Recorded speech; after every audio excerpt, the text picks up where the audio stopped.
Hello, ladies and gentlemen. Good evening. How are we all doing? It's nice to join you on this nice Thursday evening. Welcome along to another installment of Tic Talking on this fine night. I'm joined by my co-host Phil, the Oracle. We should be joined by Pam. She was there a minute ago. I don't know where she's. She's in and out with intermittent internet connections just now, so she's back and forward. Yeah, so hopefully she can she can join us because I've got a lot of points written down that I was going to address to her. But if not, then I'll just address them all to you, Phil. You can That's all right, mate. Don't take you a worry. take a stab at it. But before we get into tonight's show, I would kindly like to ask everyone in attendance to please like, share, subscribe, share the Boys in the Bus podcast far and wide because we are growing week upon week, and it is so nice to see. We do appreciate all of the support, all the crossover and the new subscribers, stuff like that. It's so nice to see. We also now have memberships. You can see Alistair Jack is now a new member as well. Nice to see you, Alistair, again. So you guys can become a Boys in the Bus member. It means that you can get wee extra highlighted comments, stuff like that. You can put in your own wee Celtic scarf, stuff like that. I had to get me Celtic scarf next to the name on YouTube. I mean, what more could you want, really? Come on. Loads of wee bonuses to go along with your physical one. You can get a digital Celtic scarf as well. You know what I mean? But yeah. So starting tonight, we have to discuss the up and coming Premier Sports Cup tie with Falkirk. We are playing that tomorrow night on the Friday against Falkirk. I think it's 7:45 kickoff, if I'm not mistaken.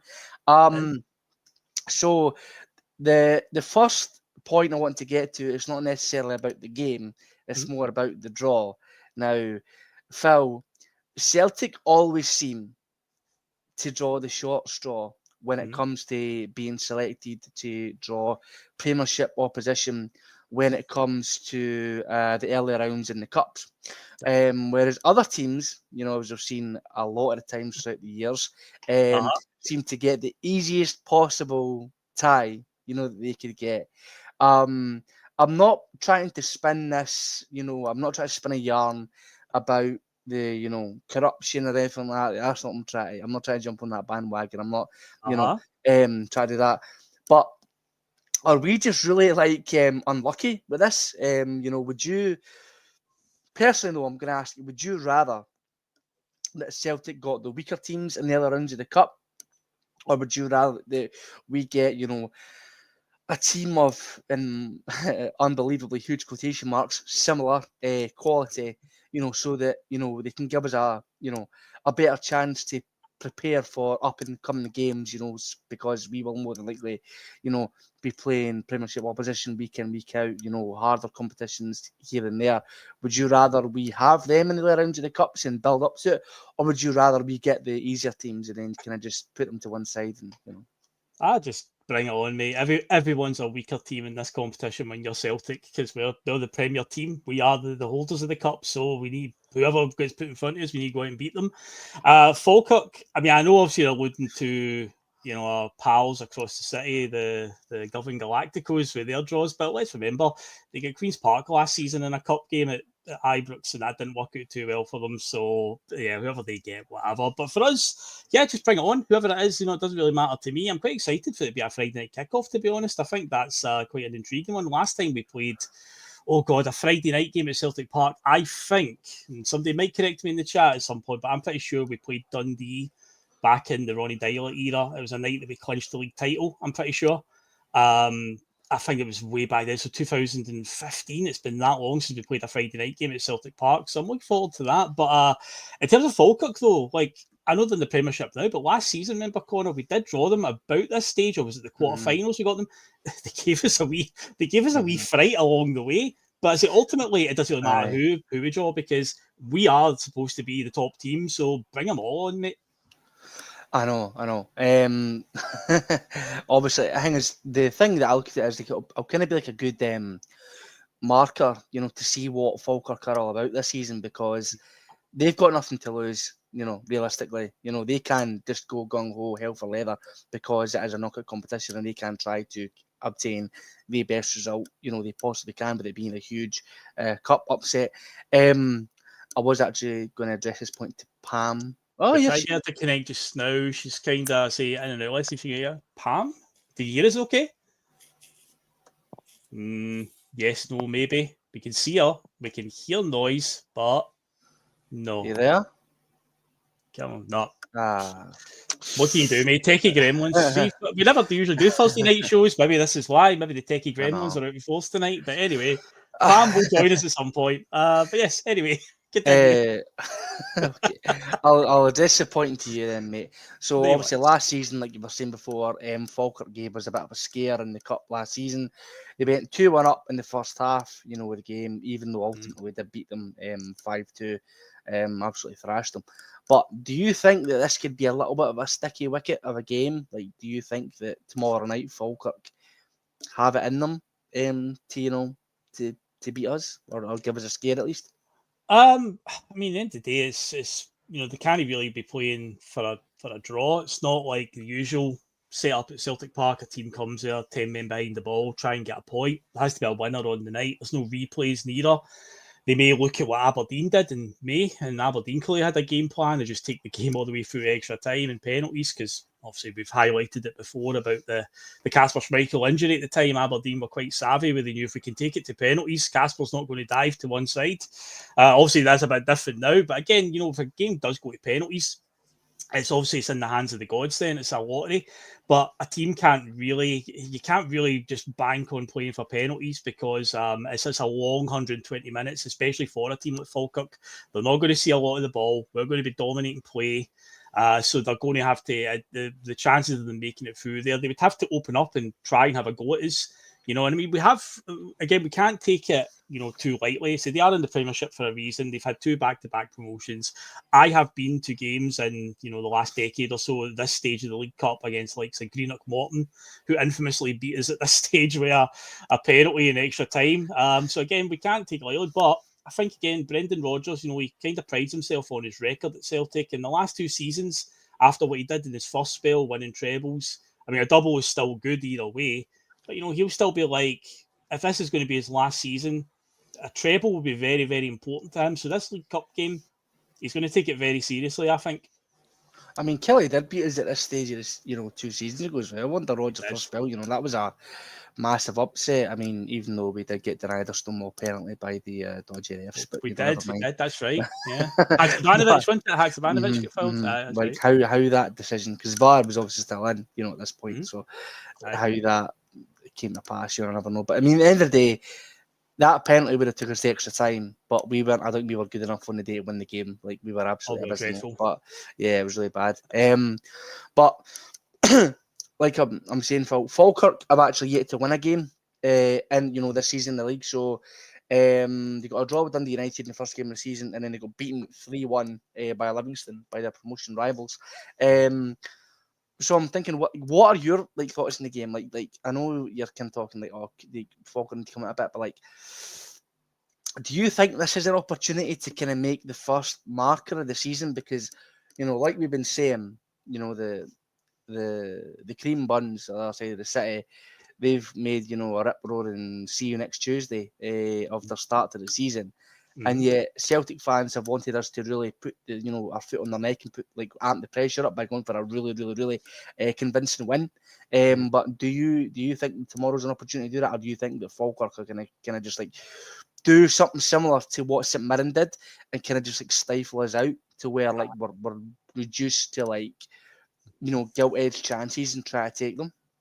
Yeah, I can say for Falkirk as well, at the same time, you just mentioned their start to the season. I know it's early doors, but what is their priorities this season? Because they're probably going to be involved in a relegation battle. Is a cup run a welcomed distraction for them? So they will come and they will still try and, you know, hit us on the sucker punch here and there, but I don't see them, you know, being on the front foot. It will be similar to that St Mirren game. They will sit with 10 men behind the ball and they will just hope that, you know, we just have a bad day in front of goal and maybe they can find something there. But no, it's going to be interesting.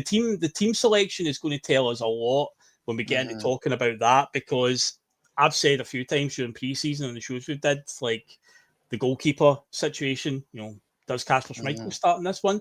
For me, I would also be looking at Sinisalo, but Brendan Rodgers, how seriously is he going to take it? I think Sinisalo's more than good enough to take that spot. But we'll see that. And also we've got Pam came back as well. Pam, do you hear us at all?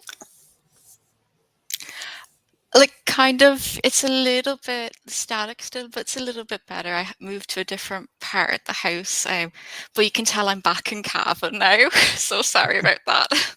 That's okay. No worries at all. I mean, look, I don't blame you for moving back over to the Emerald Isle, especially when you're in the home of the new wing Gestapo over in America. So it's just Oh, look, we're not here. don't We're get not me here. started on that. We're not here to discuss politics tonight. Despite the fact that I'm on, we are here to discuss Nah, Celtic. So Pam. I'm going to need another anxiety pill if we start talking about that. I mean, if you've got any, share with me. But I'm going to move on to the next point, which is actually addressed to you, Pam. Whilst you've been off, me and Phil have kind of been discussing the opposition for tomorrow night being Falkirk. Okay. Phil thinks that obviously we do have the ability and obviously the players to lay down a marker tomorrow and really, kind of stamp our authority on the other teams this season, because obviously Falkirk have been great, at the start of the season. Granted, only been 2 games, but, other bigger teams have kind of fumbled it, at the first hurdle, let's just say that. So what I'm going to ask you, Pam, is who would you choose for the starting 11 tomorrow? Like, would you personally go full strength, with the players, or would you give some of the players who are sitting on the bench, would you give them a chance? Personally, for me, I would keep it majority the same, but I would change 2 players. I'd put Sinisalo in goal, and I would start Yamada as striker tomorrow night. Yes. So if I heard the question correctly, it's my starting 11. Okay. I would actually change the goalie. I would have Sinisalo. I'm a bit surprised he hasn't played this season so far, especially like we're in the first Premier games. It's not really too terribly important. So I hope he does get that start, because I don't want him to lose confidence and maybe he questions his ability if he doesn't get the start in time. So I'd like to see Sinisalo in. I'll be honest, I'm really enjoying looking at this back 4 that we've been playing. Kieran Tierney, like, I knew he was a really good player, but oh my God, he adds so much more to the left back, and he's very good going forward, as was Greg Taylor. But the difference with Kieran Tierney is that he can come back. The defense doesn't suffer as a result of him pushing forward. So I would keep the back 4 as it is also. And also the midfield. I really like the look of Nygren. I think he definitely will be a player. So far, I'm really happy, but knock on wood, I haven't jinxed that. And then for the forward, I definitely Maeda, even though I think he has been struggling a little bit. There's something that's changed. He's not the Maeda he used to be, in my opinion. I'm not sure why, but maybe we'll find out. I would try Shinyamada. I haven't seen the preseason, but I heard he played very well. So why not reward that with a League Cup game? Why not? And part of me does want to give Ida another chance. I know a lot of people are very disappointed in him, and I understand why. I really do. But I really think he hasn't hit his confidence this season, and I think if he had scored one of those goals against St. Mirren, that might have helped. But I might be very unpopular with that opinion. I mean, I don't know. Like, I do still see online like a lot of love for Adam Ida, and like, there is no one on this earth more than me who would just like all my Celtic dreams would come true to see Adam Ida turn his form around and just play like prime Musa Dembele. Like, I don't know what it is, but I know, but like he is like, I know he's very kind of droll, but he is like a likable character. Like, and you can tell from when he has scored to the importance of the goals he has scored, to the magnitude the way he scores them, they mean a fucking lot to him, Phil. Yeah. Like they mean a lot Adam Ida. Like, you look at the goal he scored in the cup final against Rangers. You look at the, attempted goal where it trundled into the back of the net by the young boys player in the Champions League to get us into the next round. You look at the 2 penalties he scored in that game against Hibs when he was just in the door. That was a pressure cooker moment. And that was a first minute penalty and a last minute penalty. Like the difference in like pressure for that is unbelievable, because it was still very, very close in the league at that point, and he stepped up to the plate and did it. You look at the game where we won the game against Kilmarnock when the first season that Rodgers came back and he had signed. He was absolutely unplayable. He was an absolute beast. Like, he absolutely fucking ragdolled Kilmarnock. He was brilliant. And I know we're talking about Falkirk. The 5-2 game against Kilmarnock last season, he scored 2 goals. Oh, the goal that he scored when he came off the bench, he nutmegged the guy. Remember, we equalised then a minute later. We went, that was a great goal. That was an amazing moment. And I think he's got the talent for me, Phil. But the thing that I think he's lacking now is the passion and the hunger. And I don't know what it is. I don't know what's got into his head. I don't know because Kyogo has been gone for 7 months.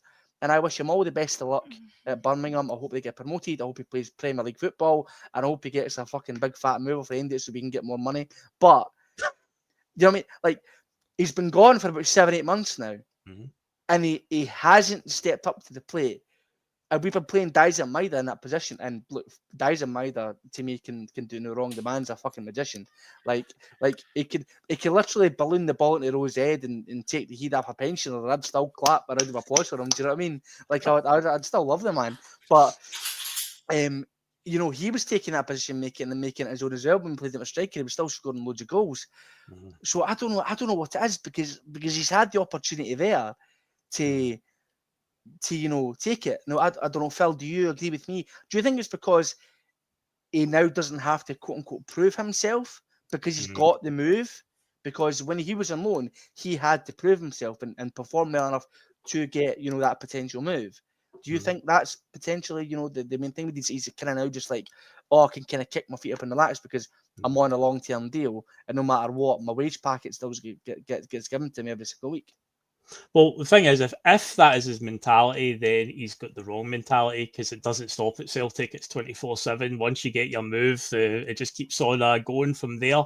I did find it interesting. Brendan Rodgers was asked about this in a recent presser and said that he's a good, big, honest lad, but he needs that competition. And it's like, well, that's great, Brendan, but Kyogo left in January, and the club still had time to do something to give him that competition, and we didn't. We didn't at the time. You say Daizen Maeda had to slot in at the front line last season through the middle, and he did absolutely fine. He did fizzle out a little bit near the end of the season. I hate to say it, but maybe the word tired could be used with Daizen Maeda. Not something we say too often, but maybe he was just burnt out, because at the tail end of the season, had that one-on-one chance to get Ibrox, missed it, one-on-one chance in the cup final, and even against St Mirren the other week, a one-on-one chance that he fluffed. And last week against Aberdeen, he was through 1-on-1 and he fell on his face. So something's going up with Daizen right now. So maybe he's just burnt out, whatever it is. But it is interesting to see Brendan's actually said that he needs that competition. Now, is he foreshadowing that is still very much a priority? I hope it is between now and the end of the window. Because, we definitely need more options. I mean, Yamada, I'm intrigued by. I'm excited by with some of the stuff we've heard and the brief moments we've seen him. I want to see more of him.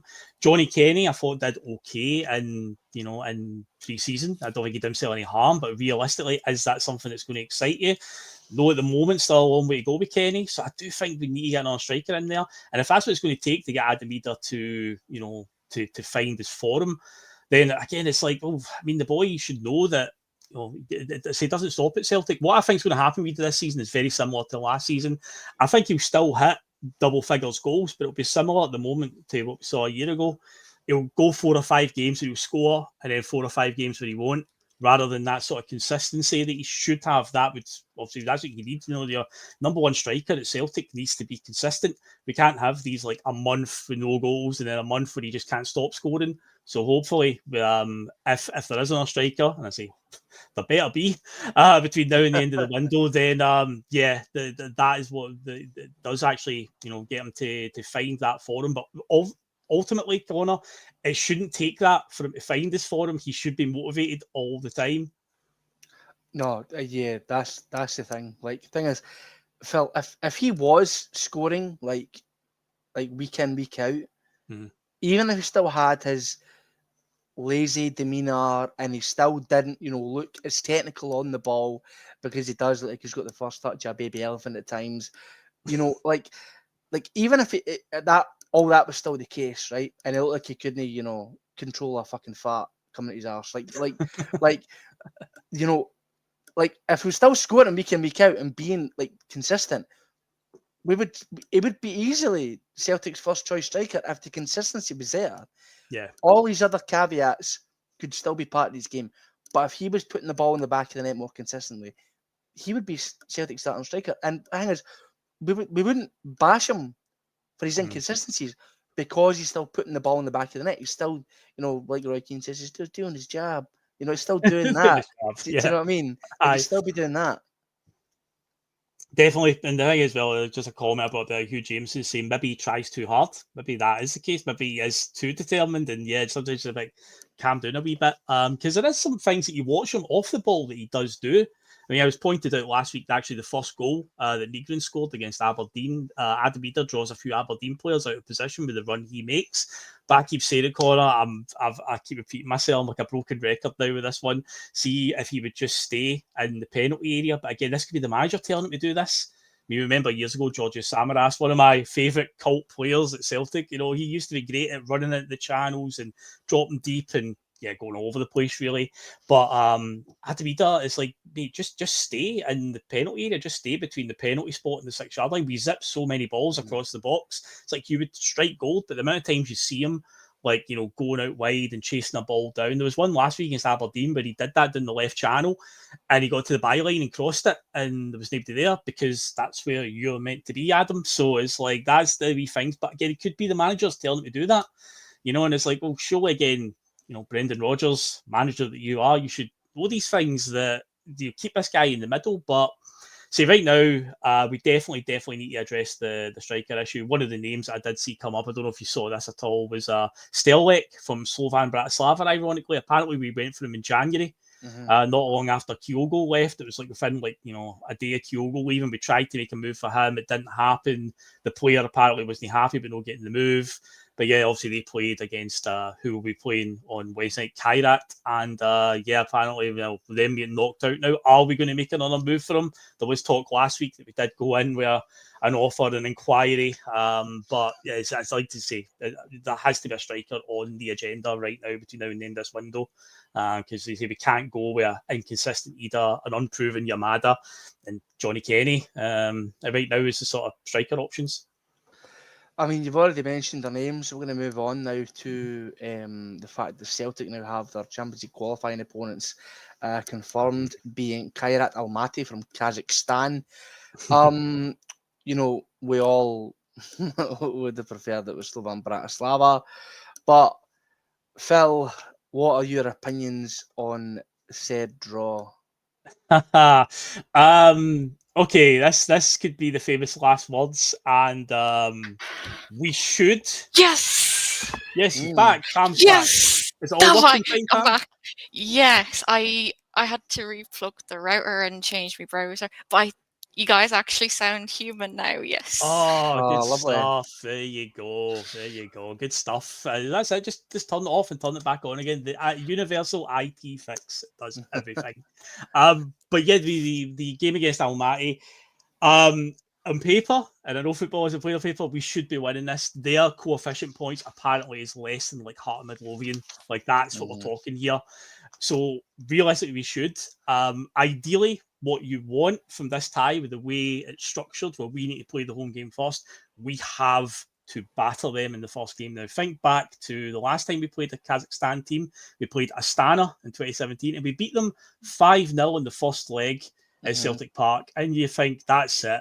Game, set, and match. We can go out of the second leg and we can put our feet up. No, not when it's Celtic in Europe, because somehow Celtic nearly managed to blow that. We were 4-1 down at one stage in that game. We ended up winning 4-3. Losing 4-3 on the night, which would have been 8-4, if my maths is correct, 8-4 on aggregate. Yeah, somehow Celtic managed to nearly throw it away.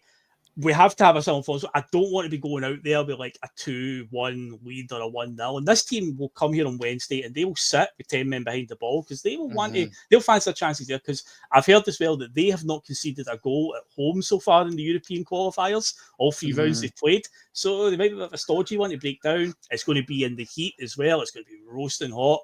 I'm not too worried about the travel. I know the travel thing was a big concern for us. But it's the Tuesday that we're playing and we don't go to Ibrox till the Sunday. So I'm not too worried about all that. But at the same time, you still want to, if you can beat them pretty convincingly at Celtic Park, you can take a few liberties in the second leg with a couple of fringe players maybe getting a run out and try and keep some of the top players fresh for Ibrox. You don't have to be fielding a full strength 11 out there and going hell for leather to win the tie. So it needs to be a big performance this coming Wednesday, Conor. Yeah, so you kind of just addressed that a wee bit, still my thunder. Cheers, Phil. Sorry, but hey, Pam, so like obviously the second leg is going to be away, but Celtic are having to travel very, very, very far, to put it mildly. Like I'm pretty sure traveling to like China and Japan and stuff like that is actually closer than it is to travel to Kazakhstan. Like it's very, very like it's a fucking long way away. Do you know what I mean? Like to put it mildly. But obviously with the game, obviously it's technically not right around the corner because we're playing the Tuesday and the game is on the Sunday. But with the Rangers game kind of just coming kind of shortly after that within the same week, and obviously it includes Celtic travelling like many hours. There could be like, jet lag and all sorts of shit. And depending obviously on how the first tie goes, very, very important. Do you have any concerns that, this tie, any effects of it at all, whether they be positive or negative, could bleed into the eventual tie against Rangers at the end of the month? I think there are both, but honestly, I think there are more negative than positive. A positive could be if we really knock him out of the park at Celtic Park. It could be a good confidence booster, but I hope we don't. I hope we don't complement that with a complete explosion in Almaty. I think the travel, it is far. One good thing though is the time difference is not as bad as people think. I think it might be 3 or 4 hours, which in the grand scheme of things, like you can recover from in like 3 to 4 days. My main concern would be the weather. Whether you, pardon the pun, whether players can, play intensely in that heat and then come right back to Glasgow. There is a change in temperature, I guess. So maybe. I mean, no, they knew it. It's absolutely fucking boiling. I know it's roasting now. It's warm. But today and next week it can go completely haywire. Oh yeah.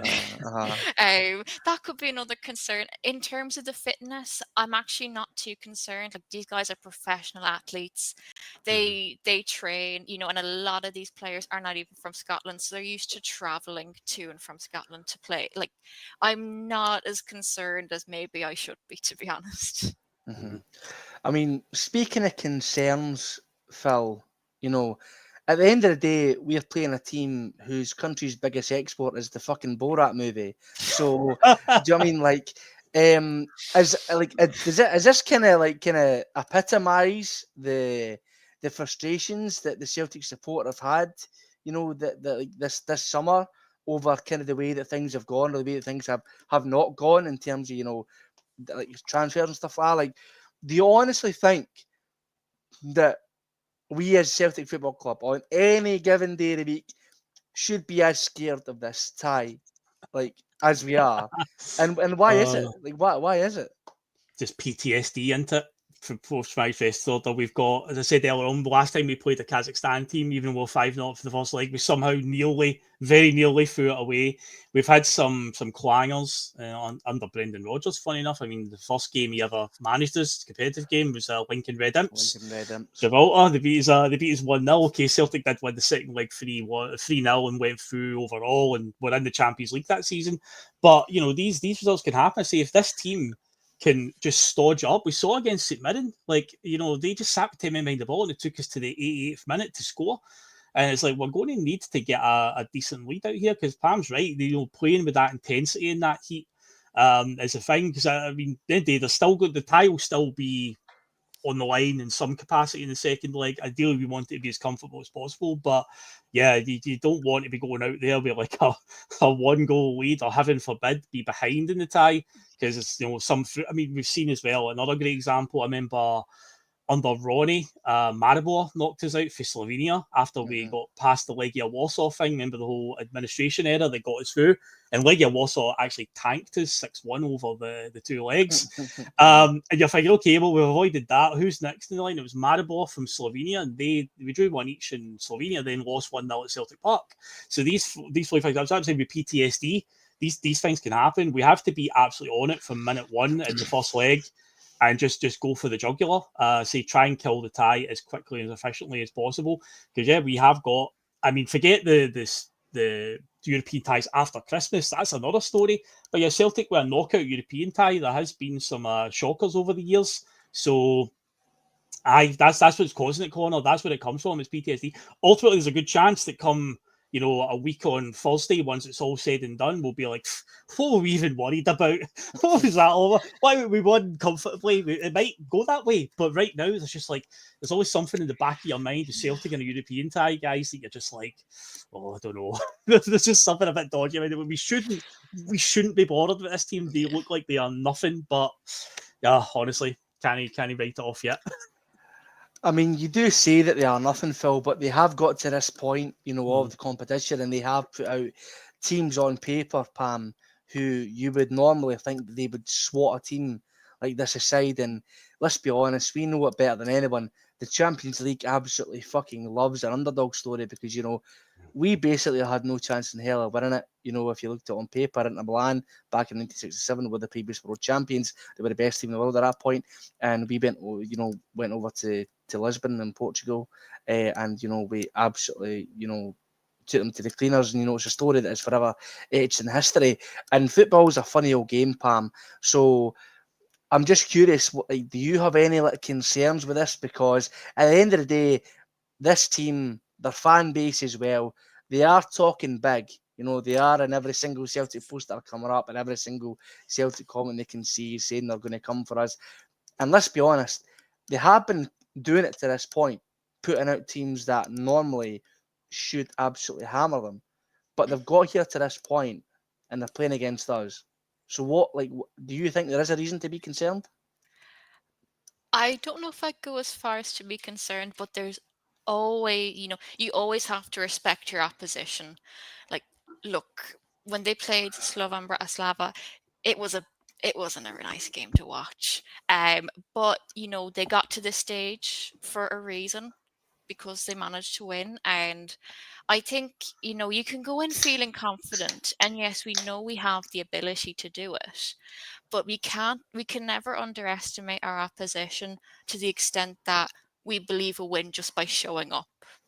We still have to do what we do, and we cannot write off any other team to the extent that we think, oh, just by even walking onto the field we're going to win.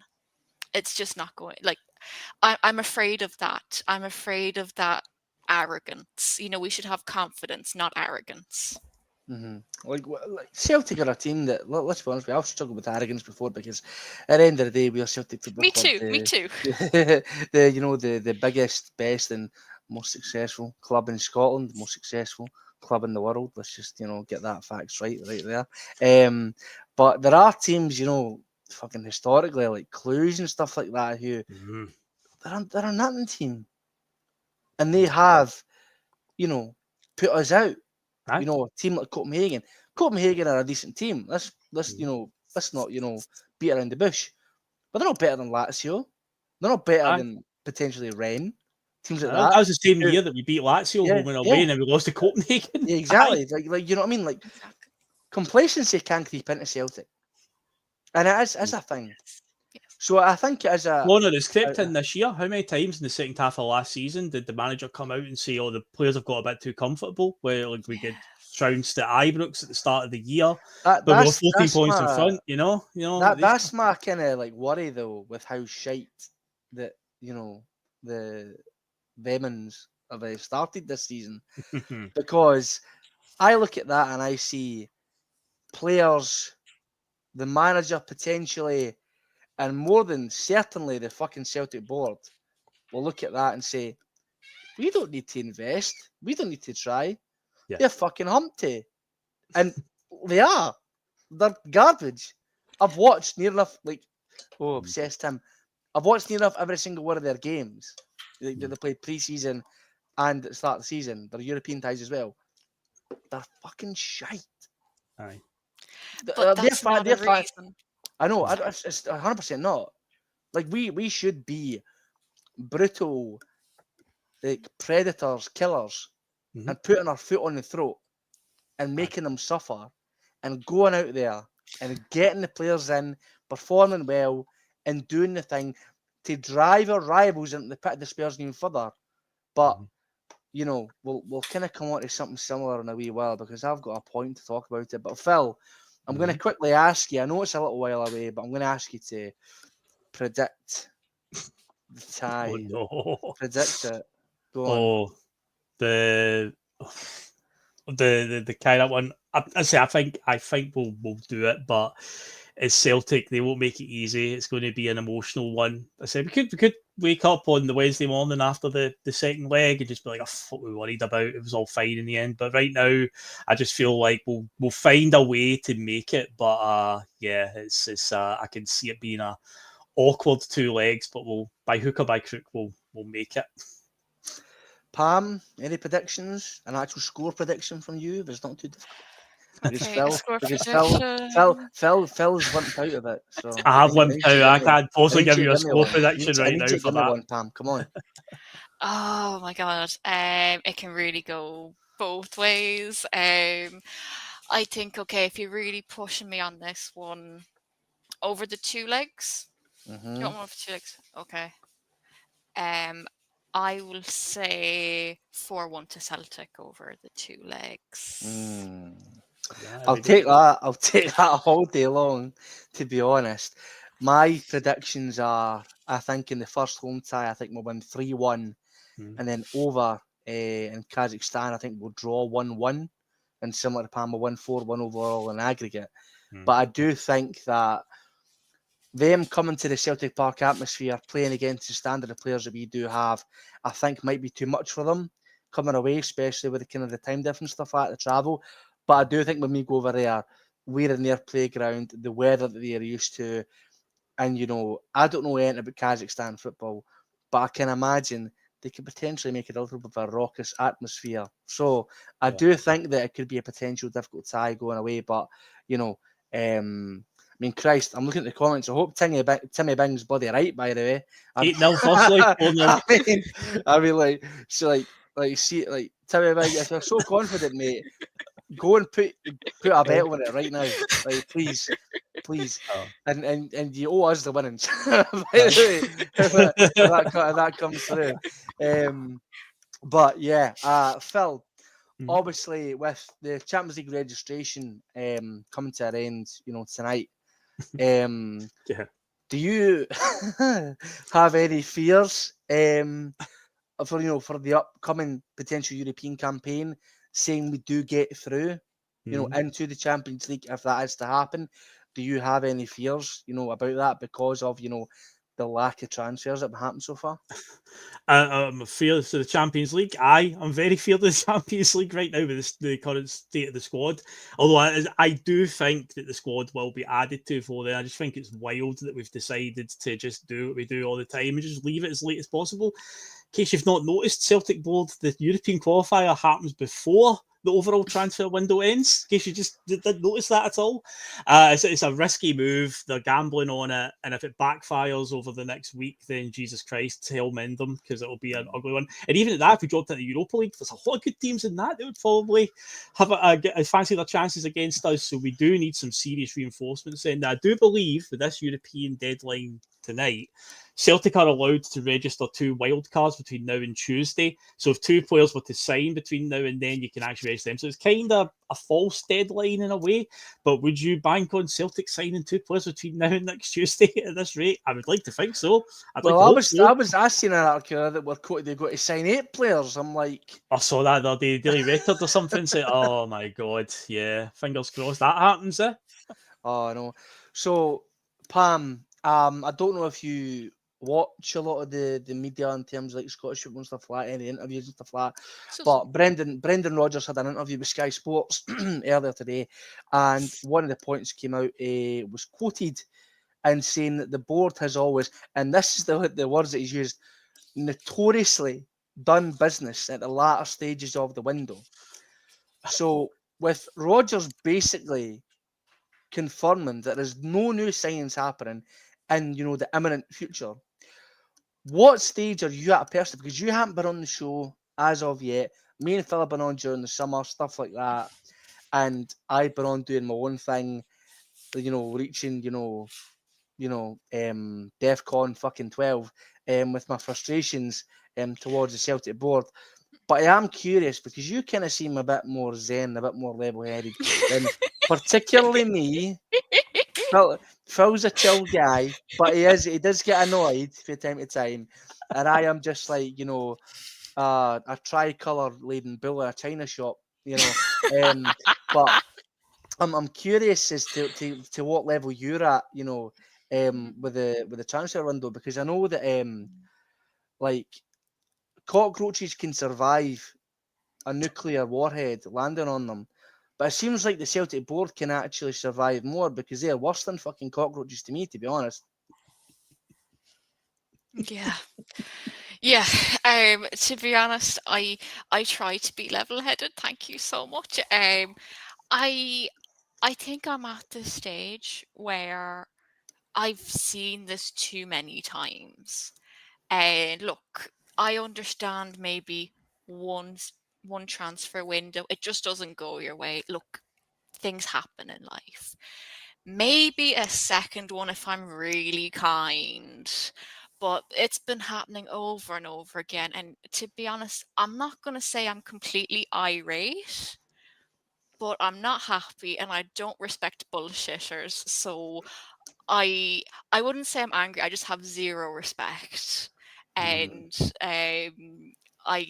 I think we could do with a bit of a change up. That's putting it in the nicest possible way.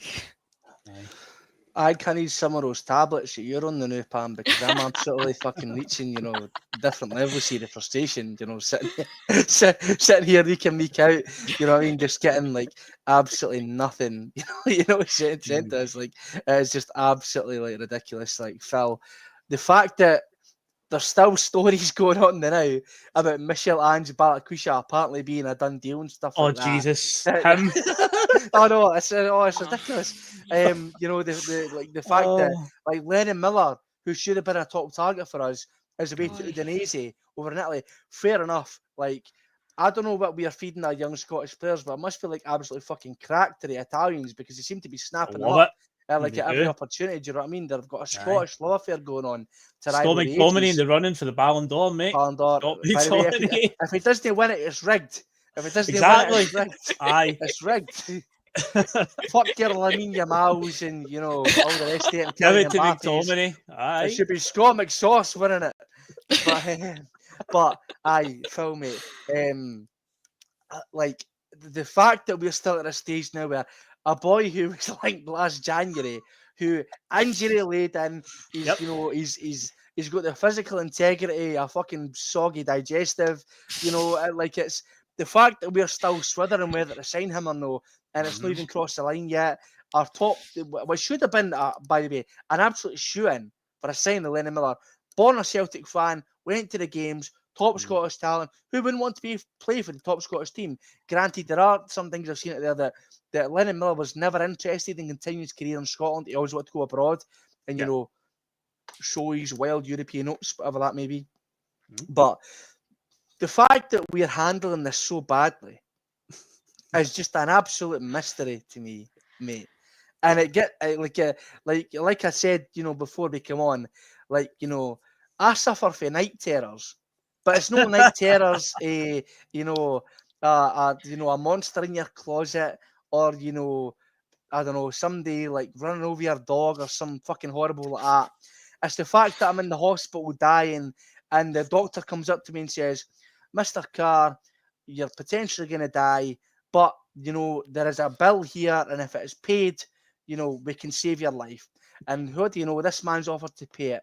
Peter Lawwell walks into the fucking, the room, the medical room, and he says, I'll offer to save his life, but I'm going to have to do it in installments. So Pay you'll have installments, to, mate. you'll have to live one limit at a time, potentially, for the rest of your life. But can you do that? Is that all right for you? Do you know what I mean? I also got, a wee Celtic branded fucking chocolate bar to, Oh, I buy the new training shop while you're take at the it as pain well. away. Oh, and here's, the new Celtic shirt that looks like a sticky fucking Blackpool rock, if it makes you feel a bit better. And don't forget to wish a You know happy what I birthday to Liam Scales as well along the way. Those type of things. I know. I've seen that through the week as well. But yeah, the ballad of Ange Balakisha, as you brought up there, Michelle Ange Balakisha, this will not go away. At the start of the window, the start of the pre-season, I predicted, you know what? I think he'll be a Celtic player, but it'll go down to the last week of the window. And then, like a week later, there was stories that it wasn't happening.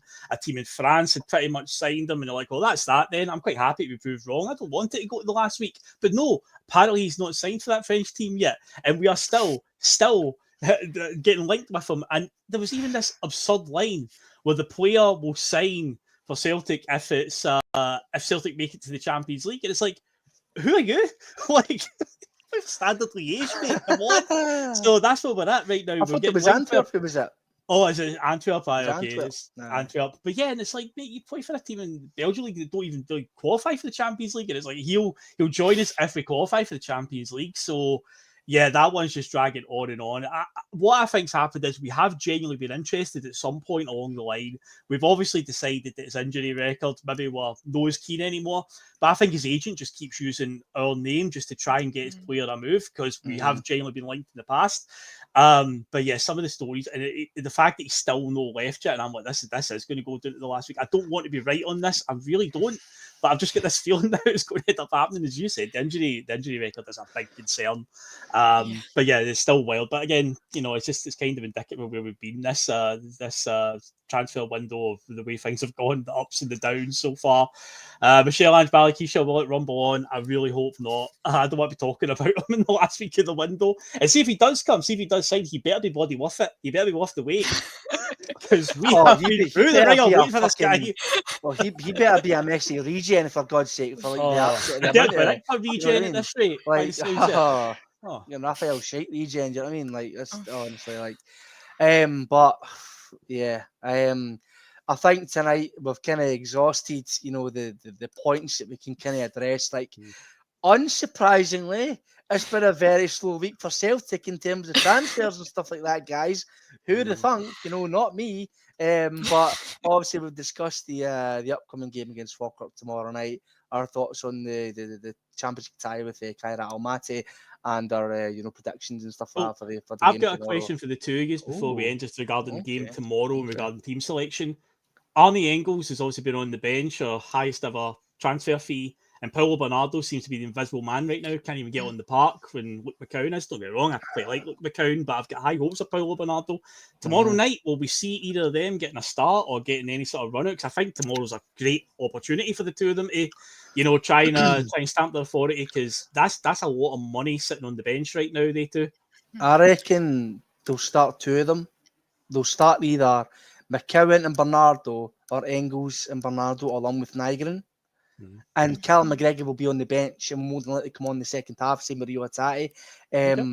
But for me, honestly, I love it. I love Paulo Bernardo, but he is like, the same name. Like, I mean, I know that the opposition have got, Ant-Man, but I mean, he was more like the fucking Invisible Man against Dundee, let's be totally honest. But, Paulo Bernardo, that I've seen so much in him that I was confident enough to say that if he'd had the game time and performed as good as what he was, I'd be confident in saying he'd be Celtic's second best midfielder. Yeah, I think Engels will start. I do think Brendan rates Engels more than Bernardo. I have this sinking feeling that Bernardo is becoming like the second or the third choice. He's now on the back burner, which for me I don't agree with. I will always remember that cup final against Rangers where when he was subbed on, he made the first shot because he took the initiative. I don't think he deserves this, and I would love to see him get some like starting game time, but I just don't think it will happen. Maybe probably for Engels. Bernardo, he'll probably be subbed on, but I don't think he'll start, sadly. Thing is, with like you were saying, he made the shot that obviously Ida then turned into the final. He also scored the volley against Rangers, against Rangers, in the Old Firm as well. And I'm pretty sure there was another game as well against. He scored against Falkirk this time last year in the cup. Remember the volley?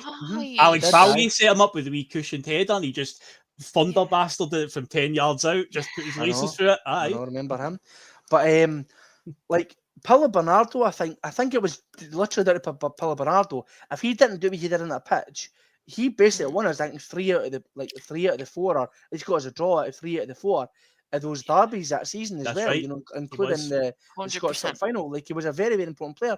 I remember there was a game we're playing against Dundee, I think in the January. Yep. And I was really turgid, really like. It was unboxing day, I'm sure, having to fucking drag ourselves through it. Do you know what I mean? Yep. And he got the opening goal to set us up. He dragged us out of that by himself. Aye. So Paulo Bernardo is, I still think he's a really good player. Do you know what I mean? Like, there's something in him. Like, 100%. There is times he comes on, he didn't get out muscled in that, but like, he's very good with his feet. He's got a good range of passing and that, and he can take a shot as well. Do you know what I mean? And like, he's not afraid to take a shot from outside the box. And I think that's something that Celtic as a team, like, they severely lack. They severely lack the ability to just say, "Fuck it, I'll go." Look at Hatate at Pittodrie the other day, outside the area, just outside the area, and just had a go. And it's like, there you are. You don't buy a ticket, you don't win the lottery. Simple as that. It's nice to have players that actually try. They don't just keep the ball. They actually just try. And wow, sometimes it works. It's amazing. Well, that's the thing with Hatate, Pam. It's like, Hatate can frustrate at times, right? Yeah. Because he'll try and do a fucking very intelligent pass, right? Very, very intelligent. But it's because some of the other players around him aren't as switched on as him, it doesn't come off. And it looks like he's fucked it. But it's not. Because if he was technically playing alongside better players, the pass would come off even better. I mean, he scored so many goals for Celtic. He scored so many important goals. I think, see the whole thing, and like, I probably said it last season, but I'm changing my mind. Fuck it. That Hatate always lazy. He's not. I think Hatate kind of gives his all when he's in a Celtic shirt. You see, and see, for being such like a short guy, he's so strong. He can keep the ball to himself, being surrounded by 2 or 3 players, and then make a killer pass doing it. He is, and for a guy that's only really been playing professional football for about the last 4 years, for him to have the quality that he does, Phil, I think it's something else. And the fact that we've still got him, by the way, probably more down to the fact that he got injured at the tail end of last season as well, which is maybe a blessing in disguise. I think it's so important for this coming season. Aye, no doubt about it. I think if he completes this season with us, that'll be 3.5 years. He'll be with us 4.5 years. I think it's 3.5, but that's still a long time in Celtic world, because players like that don't tend to stay for more than 2 years. So the fact that he's still here, I mean, I've always predicted that, since Brendan came in, I went, out of all the East Asian players we've got, because at that time we had 3 Korean players and 3 Japanese players, I was like, I think Maeda will be the last one standing with the way he's obviously developed under Brendan. But now I'm starting to think that it might actually be Hatate, because he looks dialed in. I mean, I said it on the post-match show on Sunday. One of the things, if you watch Hatate, his teammates have got to get on the same page as him at times, because he is always looking for that quick killer pass. And sometimes it's a case of just slow down a little bit, Rio. There was one at Pittodrie last week, came from Alistair Johnson's side, and it was like Johnston and Forrest. One of them had played the ball into him, and right away he just deploys the pass into the channel, expecting one of them to run, and it's like, they'll do well to catch that one, Rio, and it's like just slow down a little bit. But he's always looking for that, so the guys around him need to always be aware that if you pass into him, you've got to be on the move right away, because he's going to look for that killer pass. He isn't about slowing it down and passing it back the way. He's always looking to be on the front foot, and he's just such an intelligent player. When he's on it, there's very few better than him. There really is. Yeah, I mean, I totally agree. But that is the show tonight, guys. I hope you've all enjoyed. Prediction for the Falkirk game before we go tomorrow night. Me, that is me. Yeah. I'm going to say 5-1. Oh, 5-1. Lovely, jubbly. Pam, what do you think? I'm going to go for 3-1. 3-1. Fair dues. I will say 3-0. But ultimately, as I always say, as long as Celtic win and they're in the next round, that's all that matters. It could be a scrappy 1-0, but hey, Celtic will be in the next round if that's the case. So that's all that matters to me. And yeah, just professional head tomorrow from the boys, and just get the job done. But yeah, Friday night, Celtic Park. So I think the plan tomorrow is also there'll be no Friday feeling, because that's why we're on tonight to preview the game. So Terry will be on to do the post-match about 10:15 tomorrow, and Liam, the Punk Duck, will all be on with him. So he'll be on the Friday night. That tradition will continue, and Mick will be on with him as well. But yeah, it's currently set for 10:15, so that will appear in your feeds once we've gone offline. And yeah, they'll be there. Hopefully there's no extra time. Hopefully they don't have to put it back in anyway. Fingers crossed none of that happens. And yeah, they'll be on for the post-match. And yeah, I won't be on at all. Terry will be running it all by himself. He's got all the controls all set up and he's ready to go. So come along and show Terry your support. Give him a like along the way, because it's his first time doing it, and I'd imagine he's a bit nervous about it, but he'll be fine. He'll smash it. My thoughts and prayers are with the StreamYard technical team. I'm going to get back for the game at the back 11, and they're still going to be live, by the way. They'll still be waffling away about something. You just know they will. So yeah, but Terry will be running it with Liam, and Mick will be on. So yeah, look out for that tomorrow night. But guys, like I'm saying, I hope you've all enjoyed the show. Many thanks to my co-hosts Phil and Pam down below me. It's been a pleasure. It's been nice to see you again, Pam. Hopefully you can make more appearances throughout the season, because we do love your input. You bring, I think the water to my fire. You kind of cool me off a wee bit. Do you know what I mean? Like you kind of leash the beast a wee bit. Like you kind of put me back in my cage a wee bit sometimes, and I think that's something that I desperately need, because I can't put out an inferno. No. So like, Phil's the kind of guy to pass me a chew toy and let me rip it to fuck. But I think you're the kind to just say, all right, boy, calm down. But honestly, been such a pleasure tonight with you two guys. Guys, if you're in the comments now, don't forget to like, subscribe, comment down below your thoughts and feelings if you've enjoyed the show. If you've not, I'll take it on board. Probably not, but still nice getting comments anyway. Don't forget to share the boys on the bus far and wide. We appreciate any love support you can. Don't forget, you guys can become a Boys on the Bus member by using the buttons down below as well. And hopefully tonight we beat Falkirk, with a resounding victory. And the following week, if we do beat Kyra, Almaty, with a resounding victory, all I've got to say to that is great success. That did a blow that reps in there, right? That's what we'll catch you later, guys. So see you tomorrow for the post match. Catch you then. See ya.